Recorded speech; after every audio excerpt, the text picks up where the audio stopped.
ਉਹ ਪਤੀ ਤੇ ਪਤਨੀ ਹੁੰਦੇ ਆ ਤੇ ਉਹ ਘਰ ਵਿੱਚ ਇਹਨਾਂ ਦਾ ਵੀ ਏਦਾਂ ਝਗੜਾ ਜਿਹਾ ਰਹਿੰਦਾ ਹੈਗਾ। ਤੇ ਇੱਕ ਦਿਨ ਉਹਨਾਂ ਦੀ ਲੜਾਈ ਹੁੰਦੀ ਤੇ ਪਤੀ ਵਿਚਾਰਾ ਜਿਹੜਾ ਕਹਿੰਦਾ ਵੀ ਮੈਂ ਤੇ ਨਾ ਬੜਾ ਦੁਖੀ ਹੋ ਗਿਆ, ਮੈਂ ਚੱਲਾਂ, ਮੈਂ ਤੇਰੇ ਹੱਥੋਂ ਨਾ ਸੱਤ ਕੇ ਮੈਂ ਮਰਨ ਚੱਲਾਂ, ਹਨਾ। ਕਹਿੰਦੀ ਅੱਛਾ ਮਰਨ ਚੱਲੇ ਤੁਸੀਂ? ਤੇ ਉਹ ਕਹਿੰਦੀ ਜਰਾ ਰੁਕਿਓ। ਅੰਦਰ ਜਾਂਦੀ ਹੈ, 3-4 ਥੈਲੇ ਕੱਢ ਕੇ ਤੇ ਫੜਾਉਂਦੀ, ਕਹਿੰਦਾ ਇਹ ਗੱਲ ਨਹੀਂ, ਮੈਂ ਮਰਨ ਚੱਲਾਂ। ਕਹਿੰਦੀ ਕੀ ਮੈਂ ਤੇਰਾ ਇਰਾਦਾ ਬਦਲ ਜੇ ਆਲੂ ਵੱਡੇ ਲਿਆਈ ਆਉਣ ਲੱਗਾ।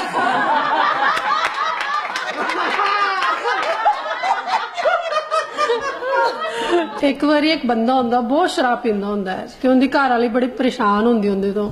ਉਹ ਕਹਿੰਦੀ ਅੱਜ ਨਾ ਮੈਂ ਇਹਨੂੰ ਸਬਕ ਸਿਖਾਣਾ ਵੇ। ਉਹ ਰਾਤ ਨੂੰ ਕਾਲੇ ਕੱਪੜੇ ਪਾ ਕੇ ਘਰ ਦੇ ਬਾਹਰ ਖੜੀ ਹੋ ਜਾਂਦੀ ਹੈ।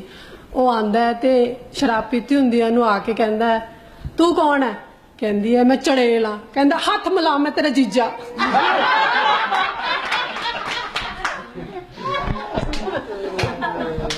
ਵਧੀਆ।